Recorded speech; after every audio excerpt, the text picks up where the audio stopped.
Hey y'all, it's Daniel. Welcome to Blunt Talk, where we tell you nothing but the truth. I wanted to first address how you guys reacted and the feedback that I received from you guys from the first episode. You guys loved it. You guys listened to it and actually gave me suggestions and criticism on it. So I'm really appreciated it because it's something I've been working on for the longest of times, and it's working out for me right now. So I really appreciate that. Thank you, and I will keep continuing with further episodes and getting more content and producing more stuff for you guys with the following weeks.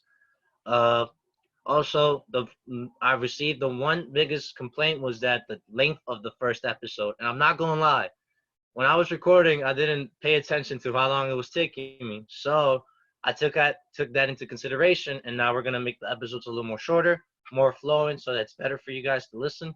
And that's really the only big change coming to the podcast. So that's pretty much it. Thank you for everything, and I hope that you guys enjoy this episode as well.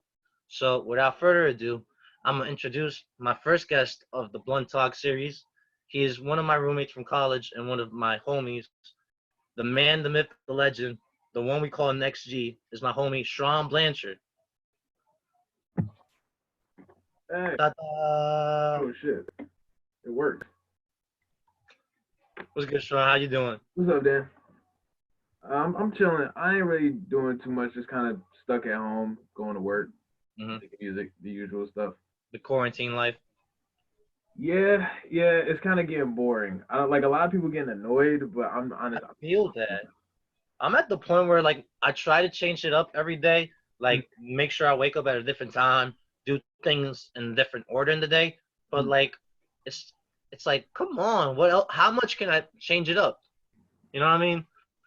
Yeah, I mean, I just been playing video games, playing a lot of like Resident Evil 3 and Yeah, I stuff. feel you. Yeah. I I'm just getting finished into that MJ anything. doc. Like it's fantastic, man. The what? The MJ doc? It's fantastic. I wish I could have seen it. Like I know you watched it just now. How was it? It was pretty good. It went. I didn't know It's focusing a lot on MJ. Like I know that sounds funny, but like I thought it would be more about the team. The Bulls. I know what you mean. I feel like that's what everyone thought about. Yeah. From what it seems, episode 2 is gonna focus on Pippen, and you know Pippen was my boy, so I can't wait for that Got one. it. But it went like way back. Like it went to Mike's UNC days, going into this last season. It's Where he was a touched a dog. little bit on some GM drama. Hmm. It was some wild stuff. Mike's kind of a douche sometimes. That's the thing. Like I saw the quote. He said that once people see the documentary, they're gonna think I'm a bad guy. Well, I mean, of course we are, because like we didn't see all the like that stuff going on when it happened in the times. Yeah, like it's kind of crazy, like seeing him like just straight up refuse an autograph or like just make Mhm. fun of his GM for being fat. He's like, you want me to lower the rim so maybe you could dunk? Yeah, It's like, dude, Mike, you're Michael Jordan. That's not cool. yeah. That's boy.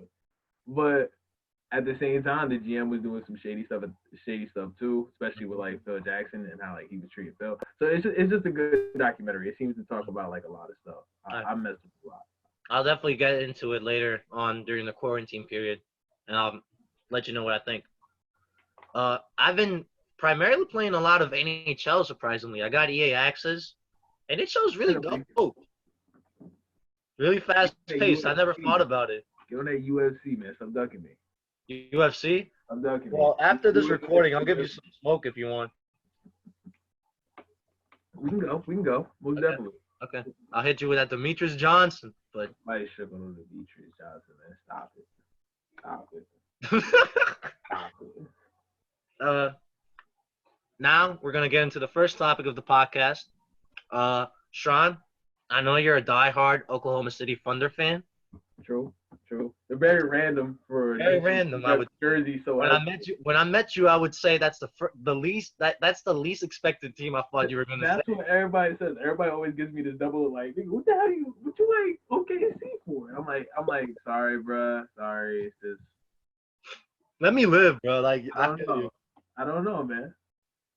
I blame TV, I guess. I don't know. You said Katie? I said I blame TV. I also blame Katie because Katie was nice as hell, but I blame Okay. TV. I guess I don't know. I saw the colors and I was like, I feel you. So were you like a little bit of a fan before like they moved from Oklahoma City, like in Seattle? Yeah, I always liked the Sonics. They were always like my second favorite team, really. Um, with my first team being like whatever team Tracy McGrady was on. I feel that. I feel that. Like I just roll whatever team Tracy was with. Like, Hmm. Side note: I had Tracy McGrady like in a pack for my team. mm, I'm very happy. Yeah. as you should be, as you should be. But so you were like a secondary like fan of the Sonics, and then when they moved to Oklahoma City, then that was like for you like I got it. That's my new team I'm gonna support, Yeah, right? yeah, for real. Like, cause it was like right when I really started getting into basketball, is when they Okay. transitioned to OKC, and I was like, okay, boom, I'm just getting into this. I'm just like really getting into this. This is my squad. I'm starting from the beginning, like scratch. Okay. Okay.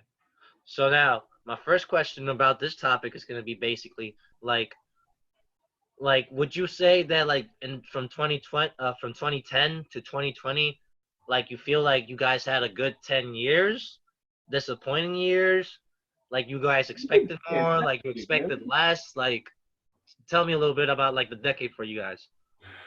Yo, we did Because fantastic. before you start talking, you guys started in 2008 if I'm not mistaken, so like you really can't say that much before from like 2000 to 2010, so like the first full decade the franchise has been in Oklahoma City was this one. Yes, and I would say overall it's been a success. I'd say overall it's been a success because what new franchise starts off as like constant annual playoff contenders? No matter who left, I agree. no matter who left, the Thunder have always been a threat. They've You always don't see the taken that. Charlotte Bobcats doing that their first year besides Zero Wallace. Like, I get it. You don't hear that happening. You don't hear that with the Orlando Magic, like either with like even with the Shaq and transition from Shaq into Tracy McGrady, there was still times where like like Minnesota that's a good point. Like when Minnesota started, like they had very little success at the time until they drafted KG. exactly. So OKC what had like 1 maybe 2 years where they weren't really a threat, and then like every year they've been a threat to either surprise or they've been like a dominant team. You So guys had this the is one of team. those. You guys had the team that made it to the Western Conference Finals against Miami in 2011-2012 season that had three MVPs that were James Harden, obviously, Kevin Durant, and Russell Westbrook. Do you know how many games you guys won that season? Because I'm surprised. That was the amount of games you guys won that season, but still made it to the conference finals. Nah, I do not know that You off. guys finished 47-19, which is pretty good. But like you would not think like to be a team that makes it out of the playoffs for a conference. Yeah, But like you know that's how many it. Like, games you guys won after that? After you guys traded James Harden, basically, what happened? you guys won 60 games. Damn. It was a big jump. So I was like at the time, like I bet you especially were like you probably were very annoyed that you guys traded James Harden away. Everyone was. Everyone was. Everyone was. Like Everyone was like, it everyone. doesn't make People who sense. Just weren't fans of the Thunder were like, dude, what the fuck's wrong with your team? And I was like, I don't know. I'm sorry, man. You know, excuse my language, but I'm like, yo, I don't know, man. Like yeah. I they feel just you. I feel you. no, Because like I'm everyone sorry. says, everyone always says like basically you could have amnesty Perkins. Is that the term I want to use? Like Yeah, amnesty, everybody always right? says MC Perk, but I think the organization felt like they needed Perk at that time. That's what a lot of people say. That's what I keep hearing people say because people said like Kendrick Perkins was that locker room personality in that team that like was the heart and soul of them. Which Like I without definitely Kendrick, believe, though. I feel like, and especially for like a young Westbrook and a young KD, I feel like they would need that locker room presence. exactly, because the team was comprised of a lot of young talent. But Young ego. surprisingly enough, that was the Derek Fisher year that you guys had him as your backup point guard, which I found it was interesting. The year that you guys made it to the Western Conference Finals. I feel like honestly, you guys should have made it more of a series. I'm surprised that Miami. I mean, I don't know if I want to say dominated because it was still like a 5-6 game series, but you know what I'm saying? Like, I'm surprised it went that way. They were young. That's the one thing. They were Young young. It was players, like, prime Wade, Bosh, and Bron, and they were young. It was like, yeah, it was pretty hard to stop. Not only that, that was like you guys had Nick Collison, Cole Aldrich. Obviously, that was like your backup bigs. you're not really doing that well if those are your backup bigs. Not really. Not really. Serge Ibaka was like getting some good numbers that year, averaging like 17 and like 8 and like 2.5 or 2.7 blocks. That was Sav Jordan. Oh, you guys had Sav Jordan. Jordan. Yes, Sam Jordan. Sav Jordan. Sav Jordan. That was a good team. You guys had people like Eric Maynard. You remember Eric Maynard. I know you remember Eric Maynard. Mm-hmm. Eric Maynard was nice in 2K. That's like the best thing I can That's reflect. what I mean. He was. Get a nice I always like how there's people that are either nice in real life or they're nice in 2K, and that helps me memorize people. It does. It does. But besides that, I feel like that was like your best shot. I feel like that was like you guys looking from the outside the window, like knocking on the window and being like, "Yo, it's our time." And then after you traded Harden, you guys got more wins in the season because the year after you guys won 60 games, you guys won 59, 57, then 59. Like you guys became a better regular season team, but then like the injuries, like Westbrook and then Durant and then Westbrook and then like. So I don't know. It's pretty interesting. Like I feel like it's a good what if scenario that people can do if like Harden would have stayed. Like what would happen? Because there's no way James Harden would have become an MVP if he stayed in Oklahoma City, but he still might have been a good productive player for them. You know, I used to say the same thing. But now I'm not sure. I feel like Harden. I feel like Harden still would have developed. I think he would have been a different kind of player to like fit with that team needed. But I think all those guys would have developed. But at the same time, when Russ got away from KD, he became a triple double machine. You know what I mean? So who knows? Maybe that's it the was one thing people don't consider. It's like when you have this much talent, the production level like falls off individually, even though it's talent. And like it's like for example, it's the Golden State Warriors example. Like imagine Klay Thompson being in his own team. Like he probably would have been like a 29 point per game scorer. True. That's a good example I like to bring up all the time. But besides that, now I'm interested in seeing what you think about because Oklahoma City, your GM Sam Presti, he is like a trade machine, man. He's like that ESPN trade machine. If we're being serious, he knows how to flip. He knows how to flip players. He knows how to flip people. So out of like all the trades that historically you guys have done, like the James Harden trade, you guys got Kevin Martin, Jeremy Lamb, and 2 first-rounders, which became Mitch McGary, which I just saw the Michigan versus Kansas game, and Mitch McGary got like 20 and 12, and I was like, yo, Mitch McGary would have been a beast if he actually would have gotten game time. And Steven Adams. That's the first trade I want to talk about. Boy. The Kiwi. My so like boy. I want you to give like these trades a grade. So like looking at now, like today's like NBA, what would you give this trade?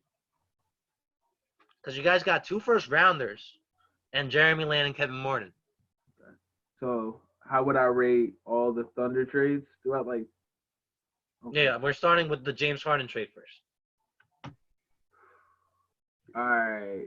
Well, I'm gonna preface this by saying the one thing everybody has to know for sure about talking about Thunder trades is that there's a perspective version and there's a like looking back in hindsight where just like you gotta go back when the trade was made, it might have been a smart idea or it might have been a terrible idea, but then oh snap, it either worked out or oh snap, it backfired. Like okay, I agree. James Harden thing, it worked out in the moment, like it did. Like it was it seemed like the smart thing to do, but in hindsight, seeing what all 3 players became, it's like that might have been a wasted opportunity. You probably should have tried this. Like in hindsight, it's like, yeah, you really should have tried to stick with that. But at the time, this seemed like the only real move to make that was best for the squad, and it was best for the squad. You gotta understand. Yeah, we improved technically, but we never reached. In like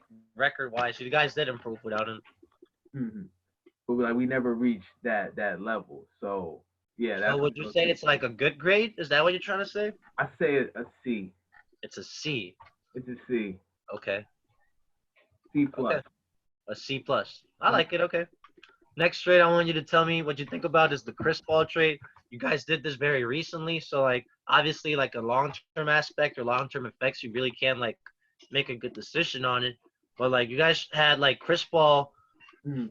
and you guys traded him for Russell West. No, you guys traded. My bad. Wow, I messed that up. You guys traded Russell Westbrook away for Chris Paul, but you guys also got in return 2 first-round draft picks from 2024 and 2026, and the right to 2 first-round pick swaps for 2021 and 2025, which means, say the Thunder do better the 2021, Mhm. so that pick will get swapped with the one for the next year, and then whatever the Clippers do in 2022, that becomes a Thunder pick. That's how a swap works. Okay, okay. So give me like a little analysis and like your overall grade for the Chris Paul trade. I always like this trade. I really like this trade. I think I it do. sets, I do. I think it sets us up very well for the future. I Mm-hmm. love Chris Paul. People who know me know I love Chris Paul. I think he's a great player.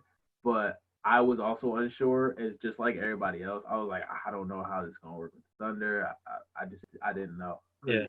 For one, man, we had lost Russell Westbrook, and that was like a devastating moment for the entire Very emotional. Like that's the one thing I'll say. like for the whole like fan base. It was just like, this sucks, man. This really sucks. Mm-hmm. Like a lot. It's just so not fair. But seeing how Shy is developed, seeing how CP3 has like kind of like crafted this like offense that is Yeah. run so smooth, or was running smoothly, before all this stupid, Corona stuff. yeah. Um, it was looking nice. It was looking like we was gonna be some sleeper. We was gonna be contenders again. Like it literally looked like, oh, It's you looking like you guys. guys would be that scary, like lower seeded team in the Western Conference that the higher seed would be scared to match up against. Mm-hmm. That's how I would Never describe know. You just never know with this team. it. But your overall grade for it would Oh, I be thought it was an A. I thought it was an A when I A. first heard it. I think it's an A now. I think it's I worked can out see. better than we hoped, honestly, so far. I can see it. I Unless we agree with don't that. get anything from picks. About the Paul George to the Clippers trade? Because that's another reason one that was pretty crazy. Because you guys traded away Paul George and received Shai Gilgeous-Alexander, who's a monster. Mm-hmm. Danilo Gallinari, because I've been a big fan of Gallinari since he was in the Knicks. I'm low-key butthurt still to this day that he got traded away for Carmelo. Like, We could have kept him. But you guys got the first-round draft picks for 2022, 2024, and 2026, and alongside with 2 first-rounders that were occupied before by Miami from 2021 and 2023. damn, you said a lot there. Well, I'm gonna focus on the big headline, the whole Paul George trade thing. I, I don't know, because I like Gallinari. I liked how he fit a little bit. But at the same time, giving away Paul George is a big blow, and we were supposed to have him for a while. So for that one, I'm still gonna have to like go with a C. I'm gonna have to go with a C. The one comment I'll make about that is that I remember it was like a big deal. They had Russell Westbrook, Nas. They had Nas and Paul George on stage, and Yeah, Paul George feels is like, "I'm staying, baby. I'm staying, baby. I ain't leaving." And then like 1 year later, Kawhi Leonard's like, "Hey, yo, bro, you want to go back home?" And he's like, word him out. yeah, I think it's a problem due to like today's NBA day and age. That's like stars get disgruntled really quickly. Like Kristaps Porzingis is a good example. Like that comes off the top of my head.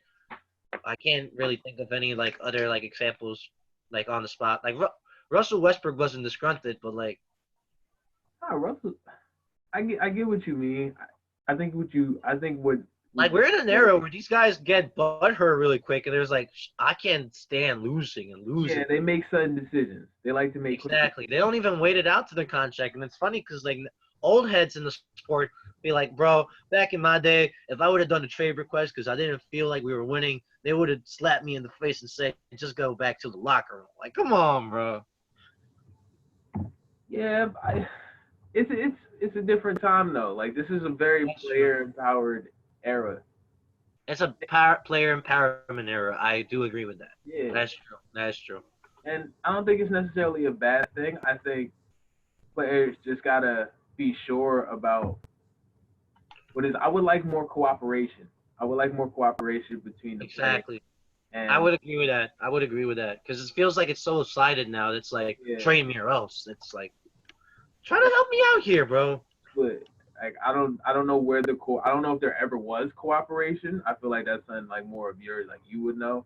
But Hmm. um, yeah, I feel like they need to like I don't know. It just feels like everything's done to oppose the other one, and it's like that in every league though. Like that, it's not It just is. It's become a thing in sports in NFL. general. It's true. Everything.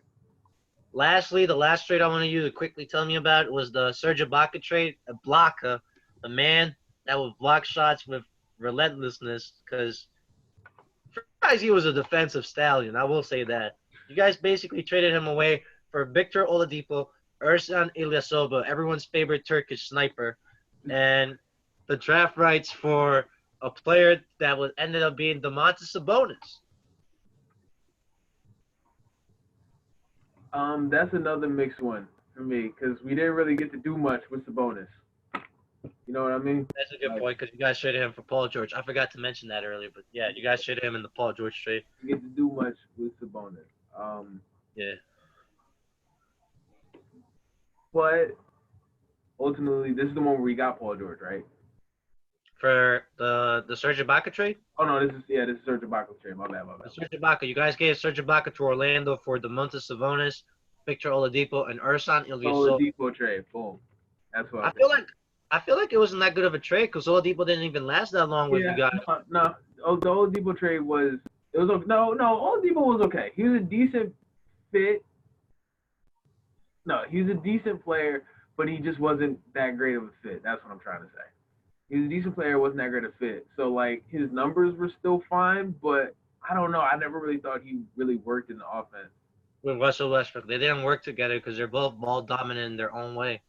Yeah, I don't know if they ever tried putting Oladipo at six man. I always thought putting Oladipo at six You man can't was have Oladipo as a six man. I've always been a big Oladipo fan. no. I would put Oladipo at six man. You put Oladipo at six man. That way you have this constant like moment. They would have blitzed teams. And you Okay. get Oladipo. Oladipo gets to run the ball. He's not gonna. He's still gonna get his minutes. He's just gonna be six man. That's true.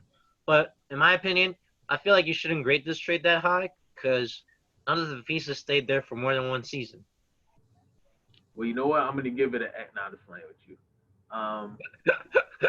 Nah, honestly, that trade was terrible. It was good in the moment. In I retrospect, know what you mean. I know moment what it you was mean a in the great moment. trade. It was a great trade, Hmm. but yeah, that was terrible. Like it just didn't work out. It was just one of those where it was an A on paper and it was like a D in execution. Okay.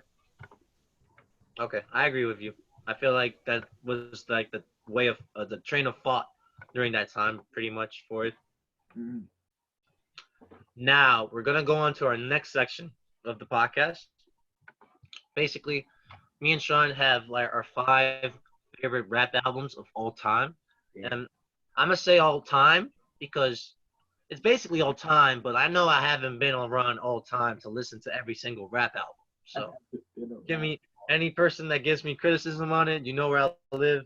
Um, how you want to do this, Sean? You want to do like one and one? You want to do like you do your list or I do my list, and then like vice versa? Um. Yeah. You do your list. I'll do my list first. Mm-hmm. So for me, it's in no particular order. My first album that I'm going to talk about is 2014 Forest Hills Drive by J. Cole, because what he's like that was the prime epitome of when I was listening to rap music, and like it's one of the like the first full length albums I actually sat down and listened to every song. You got A Tale of Two Cities, GOMD. You got apparently. I could keep on naming songs, and like Schron's gonna keep nodding his head, like, "Yep, that's a banger," or like, "Yep, it's a good song." But like the amount of songs that that album had doesn't do justice to just like the amount of like quality songs, if that even makes sense. Because like to this day, I'll be finding on my Spotify like, oh wow, they did a new mix for me. Let me see. Oh, they got these songs from that album. They got easily 2 to 3 songs every new mix for me. So I feel like the 2014 Forest Hills Drive is overall J Cole's best project, honestly, amongst like the perspective of like everyone, if that makes sense. Would you agree, Sean? Like, that like the overall consensus is that 2014 is Yeah, like out of every, like it's the most like J. Cole yeah, project. definitely, definitely. I But feel I like, would yeah. say it's the one I really like. It's like my favorite. Okay. I would say. Although I like the newest one. I did like KOD or like the Dreamer one? KOD. I really like KOD? KOD. I feel like people slept on KOD. I really like KOD. It has a lot of like he goes into more like his deep lyrical stuff, I guess you could say. Yeah, I get what Yeah, you mean. He's got a lot. He's got a lot more complex themes than that one. exactly. But whenever I listen to songs of KOD, I'd be like, wow, I missed this bar or I missed this part or he connected this to this to this day. So like I feel like it's an underrated project. Uh, my second album I'm gonna mention is Get Rich or Die Trying. Honestly, all I must tell you is Impatiently Waiting. And if you don't know what Impatiently Waiting is, you gotta listen to it because Eminem snaps on that John.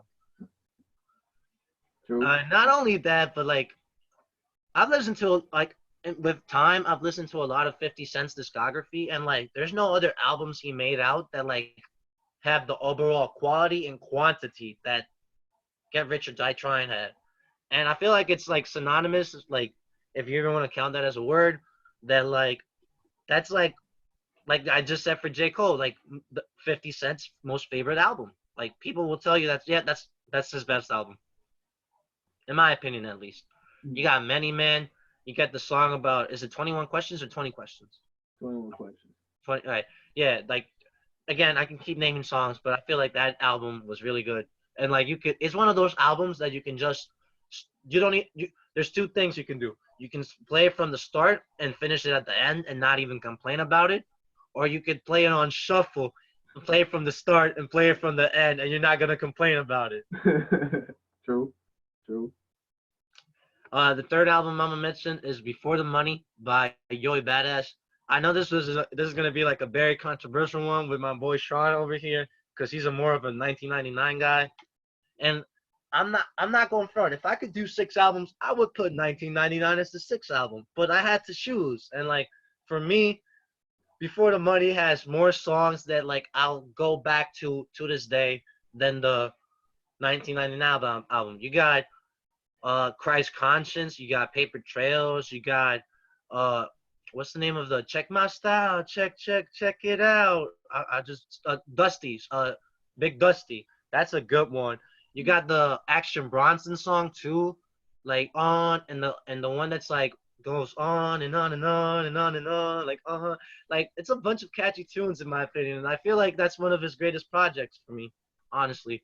But I know you would say otherwise, Sean. That you would say 1999 is more historically, and you can easily make the argument. No, I would. It's not that it's historically not like that. It's just that um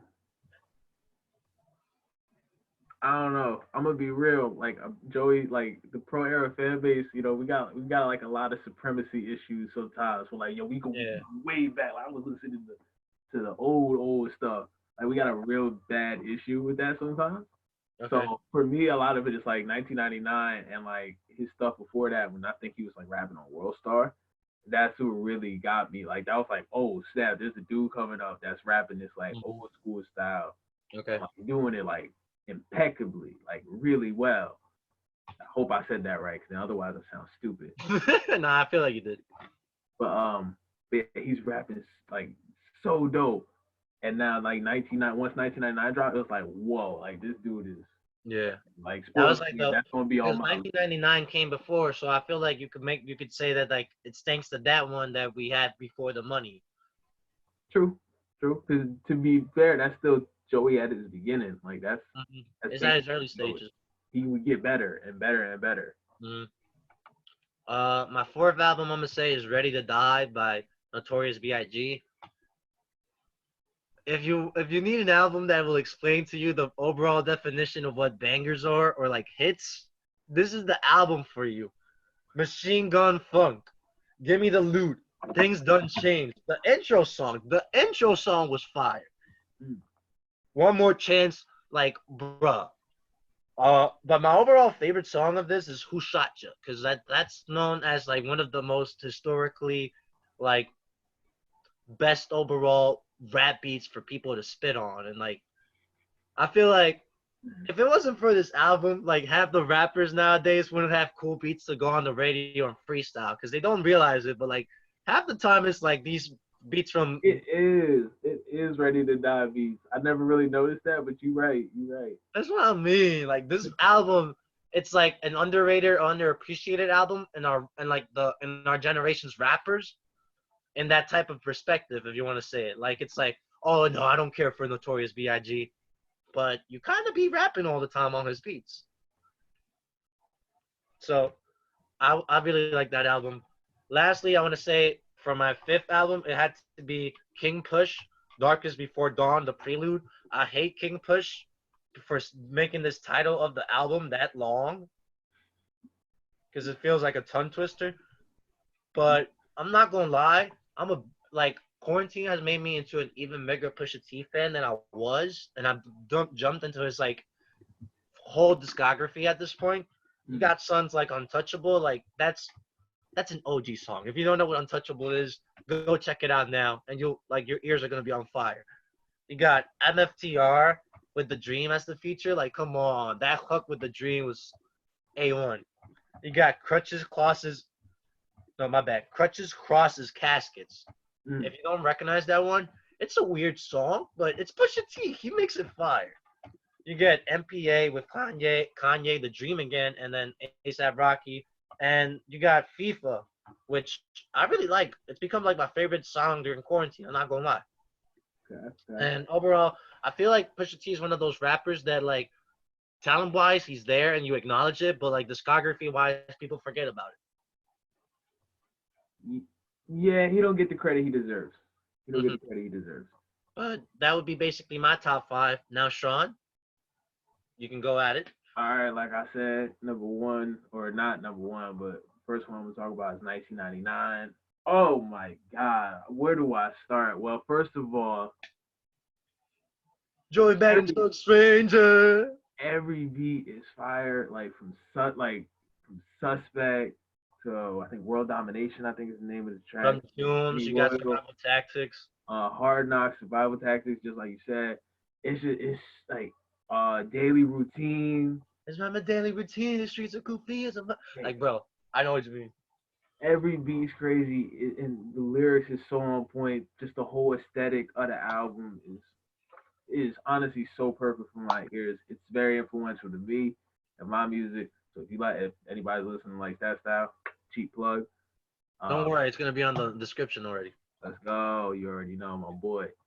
But yeah, I just think it's like a great mixtape / album, because I guess mixtapes are albums now. Doesn't really matter. I recommend it to like everybody. Mm-hmm. Second one that comes to mind, because I'm just trying to think. Reasonable Doubt by Jay-Z. That definitely came up in my thought process, but I haven't played it enough to like make it as an arguable claim. So good. It's so good. Like that's another one of those albums you can just listen to front to end to front. Shuffle it. It doesn't matter. It's going to be a great album. It's just good music. That was like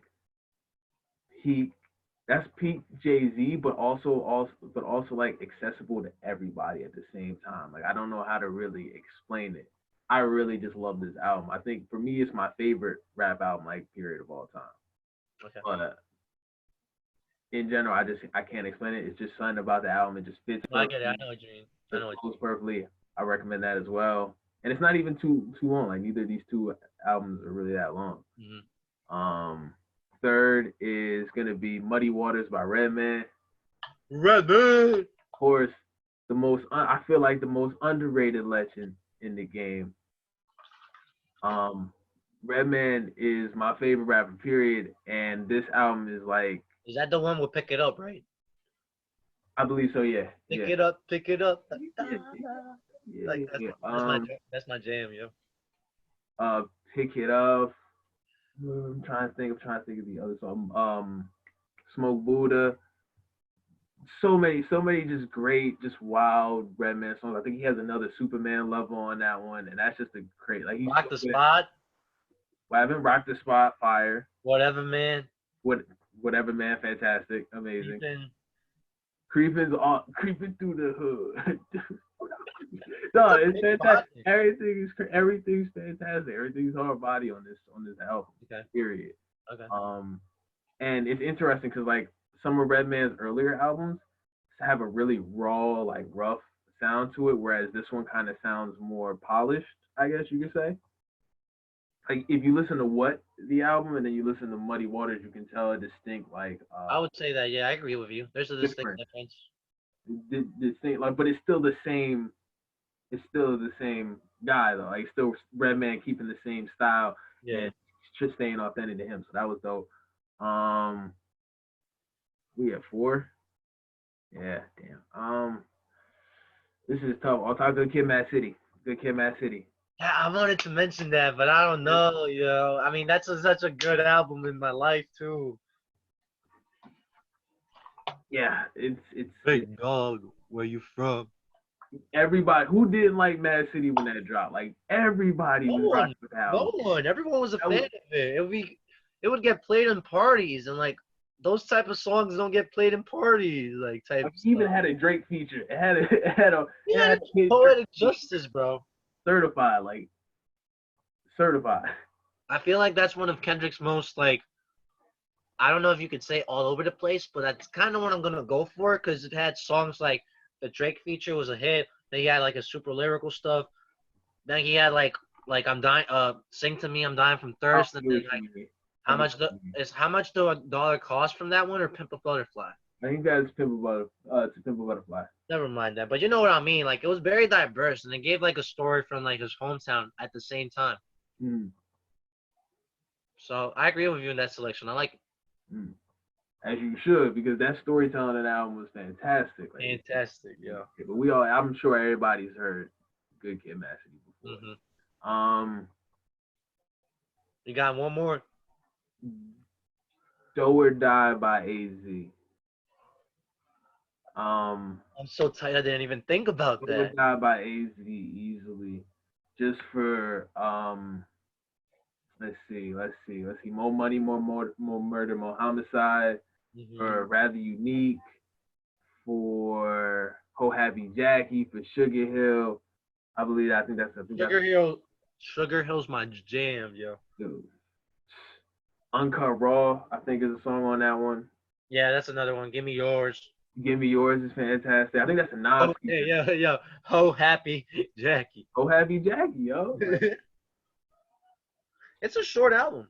It is, but there's so many lyrics and just if you like bars, this is the album for you. If you just want to hear a dude with a crazy flow, just spit bars, Do or Die is that's it. That's all you need.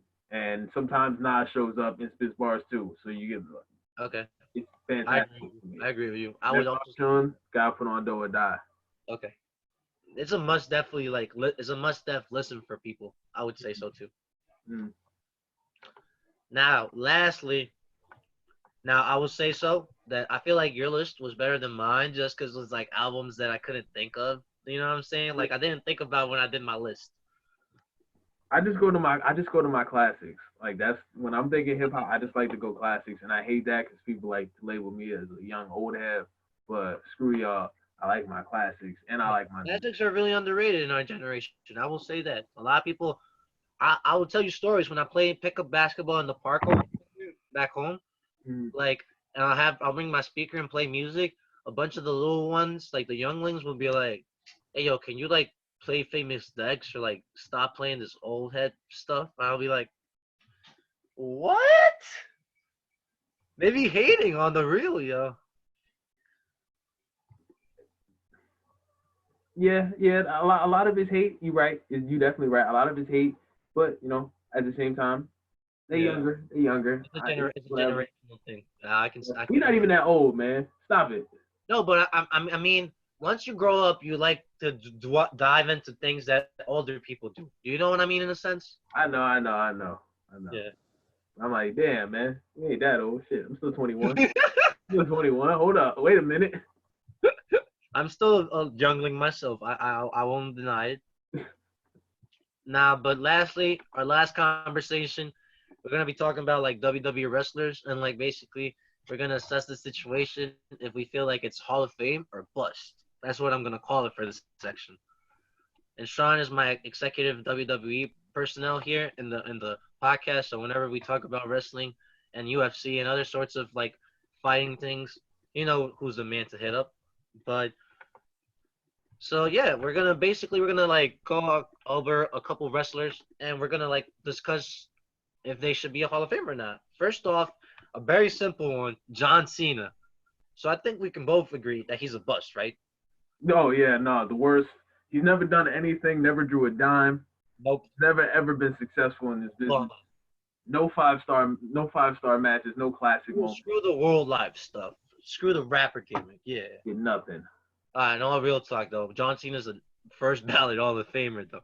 I know I got a couple people there listening to this right now. What do you think about John Cena basically, like all time? Because like his first gimmick, I didn't pay attention to wrestling that much during his first gimmick, but like I feel like he overall was like the face of WWE for like a decent amount of time to like support the claim of him being like a first ballot Hall of Famer, like that on the spot. I think it's one of those things. It's one of those things where John, I would say like John Cena versus like Hogan or like John Cena versus like Stone Cold. Those are like the WWE equivalents to like MJ versus LeBron in that sense, I guess. I feel that. I feel that. Okay. Specifically Austin Cena because they're more recent. Okay.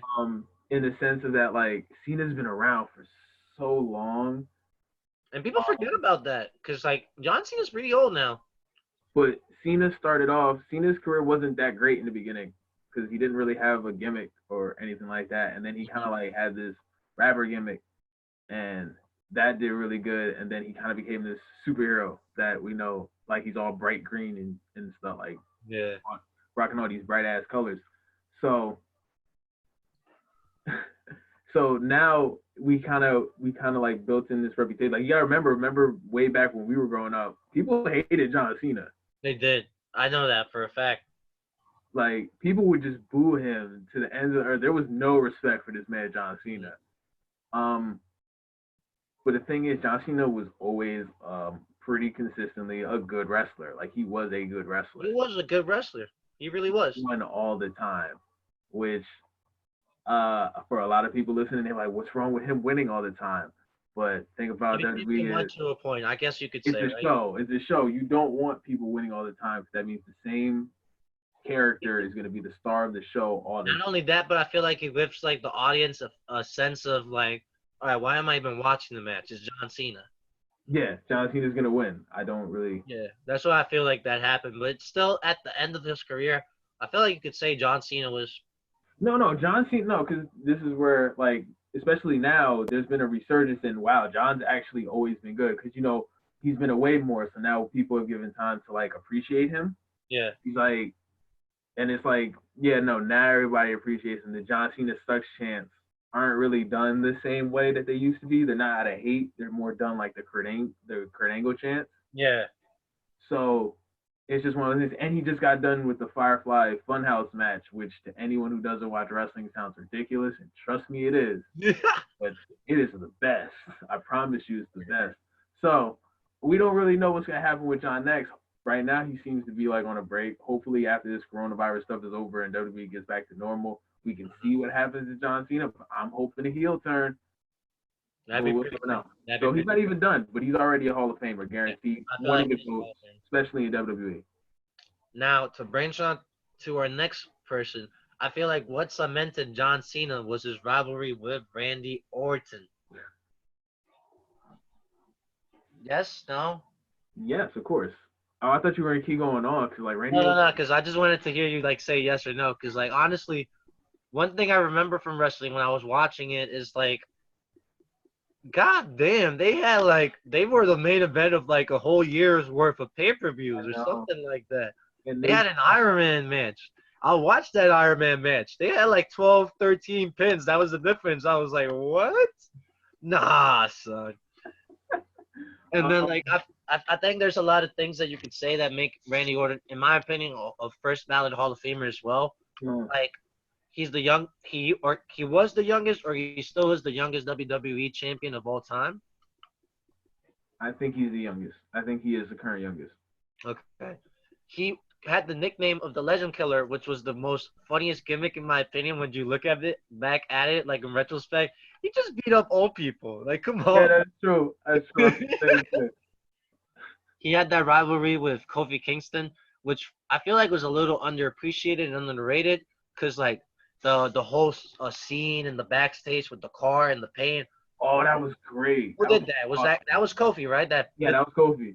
Like Kofi was like, "This is for you" or something, and like and like Orton's reaction was like, "Oh no, my car." And then in the later part of his career, Orton became like more of a like mid card, I guess you could say mid card type person, or not even fully mid card, but he's not as good as he used to be. But now he's become more of like uh a jack in the toolbox. Is that the word? Is that the right way to say that? I don't know what you're trying to say. I can't even help you on that one. Like pretty much he did the Bray Wyatt like gimmick. He's now like doing like the thing he did lastly with Jeff Hardy of Oh, being like jack of all trades. Jack of all, wow, I messed that up. Jack of all trades. Jack of all trades. He's kind of developed into a jack of all trades guy, in my opinion. Mm-hmm. So I feel like he should be a first ballot Hall of Famer. How about you, Schron? Yeah, of course he's a first ballot Hall of Famer. That just goes without saying. It's Randy Orton. Out of nowhere, like I forgot to say that. Like, it's Randy Orton. He's gonna be a first ballot Hall of Famer. Like that's guaranteed already. But I would say Randy's Legend Killer gimmick. Right, you're right on the money with that. Like, dog, it's just him beating up old people and being like, "Yeah, I'm the best." Clearly, this makes me like, that's wrestling. I would say he didn't really become a mid carder because remember, Randy still had world title. He still had world title shots and world title matches. He was still main eventing. It's just that That's true. He had that world title match with Christian, which like he lost the match because he got kicked in the nuts. Continue. Yeah, I remember that too. A lot of matches end.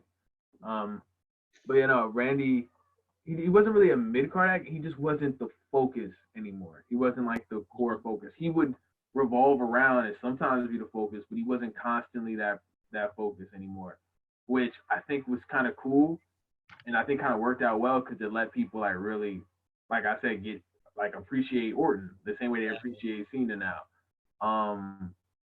And I think recently they turned Randy into a bad guy, and Randy as a bad guy is perfect. And he just knows how to be a bad guy. He does. So he's been thriving in that. I don't know what he's gonna do after he got like killed by Edge, but we'll see. Yeah. But definitely Hall of Famer. He's fantastic. Yeah. I definitely agree. Put him on that list. All right, we got like 2 or 3 more people that I want to talk about. How about we talk about Kofi Kingston? That's an interesting one. Kofi Mania. Kofi Mania. Yeah. Technically the first, I guess, full black WWE champ, I think. Yeah, I remember you telling me that he's actually the first ever like full-on black. But I still think The Rock counts, man. Screw that. The Rock totally counts. I don't know where people are getting this. The Rock is black. Stop it. Isn't he Samoan technically? So he technically would be like black. All right, that was a bad argument to me because technically his ethnicity is still black, but his country or his like he's a foreigner in that sense. I thought he was born in the States. That's the thing. I don't know where he was born. But like other people make the argument as like, oh, he's from Greece, he can't be black for Giannis type shit, or like for like Andrew Wiggins. Which is also Andrew Wiggins is white. That's silly. That's also dumb to me. Like Giannis is clearly black. And Andrew Wiggins is clearly black, but like, oh, he's Canadian, so he's white. Like, no, that's not how it works. Yeah, well, people are stupid. That's the thing. That's what I mean, yo. So Kofi becoming the second black world champ, but first like fully black African born champ. Whatever they're doing with that, it was amazing. Even like putting that aside, if you follow Kofi Kingston's career, like he was that dude that every time you're like, just give him a chance. He's awesome. Why would they not give him a chance? He's awesome. Look how awesome he just never got that chance, but he stayed awesome and he just like stayed working. Like he stayed always putting on great performances, stealing the show every Royal Rumble. Like he made the Royal Rumble about him. He really did. For like a whole decade, an entire match and pay-per-view, it wasn't centered on him, but you knew for a fact the one He like was gonna do the something wrestling fans, crazy. He what's was gonna Kofi have a gonna do? spot. Yeah, like what's Kofi gonna do this year? What is he gonna how is He he did a gonna lot save of it? innovative stuff. Oh, they had a thing with the chair. Or like when he landed on the barricades and then he tried to climb back up. Like Mm-hmm. you can keep naming them, but he had a lot of stuff, honestly.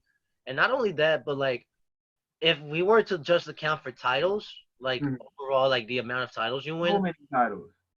he had a lot of titles. It's like the Chris Jericho. I like to say about Chris Jericho. If, Mm-hmm. if you look back to Chris Jericho's career, he has a lot of titles. A lot. Like So like tag titles. if talent wise, you'd be like the best wrestler is the one with the most titles. Chris Jericho's top, like I mean, this is a bold take, but like he's top 5 of all Yeah. time titles wise. Well, Chris Jericho is just amazing. Period. He's So, also like he's but also like that's what I think with Kofi too. Like people forget, yeah, he's won. Oh, he's an intercontinental U.S. champion, like tag time. Yes, but that's a title still. And now he finally won the WWE one. Give him good. He had a credit. long reign till Brock Lesnar happened. That was some. Yeah, and we're not gonna talk about that. But if we talk about Kofi Mania, I also feel like we should also mention the New Day in general and how they That is popped true off. because the New Day was a big part for Kofi. That helped him like come back up. I feel like if it wasn't for the New Day, we might not had Kofi Mania. I think so too. I think the New Day really helped it because it showed that Kofi could be the star and can be a star, and he is a star because he's Kofi Kingston. Like clearly, dog, he's awesome. He is. But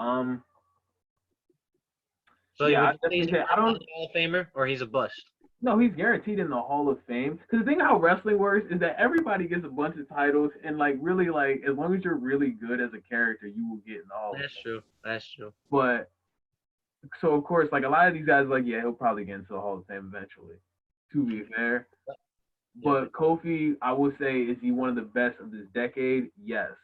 And that is because that incredible run with Kofi Mania. Like I've said so many times, he's just so damn awesome. His crazy Royal Rumble moments, his match with Daniel Bryan at WrestleMania for that title, and the New Day in general with Big E and Xavier Woods and what they've done and their popularity period as a group, they're definitely like they've made a hell of an impact these last 10 years. They really have. Last thing I want to say about Kofi is, well, I forgot. So now, basically, you said Daniel Bryan, so that's the last person I was actually going to mention in this. I remember the yes, yes, yes movement. That was like the thing that won my heart for Daniel Bryan. Because the man really tried. The man was a hard worker, and like before WWE, this man really he did his best in every promotion and everything. So like overall, I don't even gotta make an argument. Daniel Bryan will be a first ballot Hall of Famer. Yeah, definitely.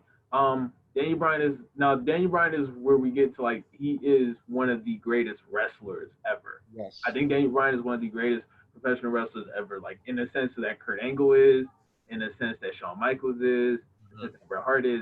Daniel Bryan is up there. Like he's with them.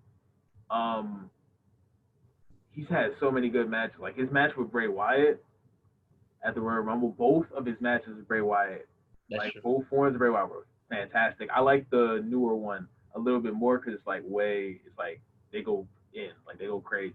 I know what you mean. I think he's doing some stuff with Drew Gulak, who's like a newer guy, and they're doing some tag team stuff right now. Really? Yeah. But Daniel Bryan, that's what I was about to just like get into. Daniel Bryan is flexible. Like he had a great tag team with Kane. Like Daniel Bryan and Kane worked, and they were hilarious. With Kane just being like, dude, I hate this little short angry dude, and Daniel Bryan be like, yo, I hate this tall angry dude. It's just you and Ant. Yo, you that asking? Yo, you could really say me and Ant are team hell no, yo. I don't know if you're exactly Kane. You're a little too goofy to be Kane. Nah, come on. Kane's a little goofy too, though. You know it. Yeah, he is. But yeah, no, Daniel Bryan is fantastic. Oh, and WrestleMania 30, the Yes Movement, where he finally won the title, and he beat Randy Orton, Batista, and Triple H in the same night. That's That pretty was a crazy sick. night. That He was beat a all of really crazy Evolution, night. other than Ric Flair. Yeah. I feel like WrestleMania craziest nights, like you can think of things like Seth Rollins where he cashed in the Money in the Bank in recent years. Mm-hmm. Like that's up there. But I feel like in the decade, the craziest WrestleMania we've had is thanks to Daniel Bryan doing what he did that one night. Yeah, and Corona Mania. Corona Mania was weird too. Corona Mania was wild. It was wild. Corona Mania was good from what I've heard from you because I sadly didn't get the chance to watch it. It had two very wild segments. That's pretty much it. It had Undertaker and AJ, and it had Bray and Cena. Those were my like big stars of that night. Even though everybody else did cool too. Yeah. Drew and Brock was pretty good. Yeah. Surprisingly enough, you know who saw the WrestleMania Coronavirus edition? Who? Bill Simmons. He was talking about it on his podcast. I listened to it the other day. I think Bill Simmons is a wrestling fan. I'm not sure. I think or WWE was talking to him. I don't know. I've seen something with Bill Simmons to WWE. No, he is. He is because his kids are the diehard WWE fans, and he'll talk about it on his podcast all the time. Like, trust me. Like he was making the comparison of how like it'll be like WWE's done it before that has no fans before, so why can't sports have it? Like, yeah. But overall, I can agree with you. Daniel Bryan is a Hall of Famer and first ballot too. Not only for his characters, but for his wrestling techniques and ability. So, thank you people for watching and listening. I hope you guys enjoyed this. This was our second episode of Blunt Talk with my homie Next G. Any closing comments, Schron? Oh, follow the SoundCloud, soundcloud.com/nextg. In the description. In the description, keep it in the description. I got a mixtape coming out soon. I'm still not saying the title yet, but I've already said the title, so it's whatever. If you listen to my music, then you'll figure it out. Mm-hmm. Hopefully. Don't be like Mark Buckley. Don't be like Mark Buckley and take like a listen to my trash music, y'all. Please. It's not trash. It's pretty good. Nah, man, I ain't got no bars. Just come into it expecting 0 bars. 0 bars, no flow. Okay. They're like, come on, man. You trying to mess? Nah. But, man, other than that, a false sense of like hope. They're like gonna be like, wait, what? What? This guy actually raps though? Yeah, for real. They're like, come on, dog. I'm trying to dig up you. I'm like, yeah. I like to keep it low key. I'm trash. No, I feel that. I agree with that. You should stay true to yourself. That I'm trash? That's what you trying to say, son? Nah, I'm saying you want to keep it low key, keep it true. Oh my god. Nah, but Schron, honestly, thank you so much for joining us in the podcast. It was a good ass time talking to you, and you're always welcome to come back to Blunt Talk and talk the truth about me with sports and other stuff like that. So, thank you for coming, Schron. Appreciate it as always. Thank you guys for listening. And this is Daniel, and we out. Peace, people.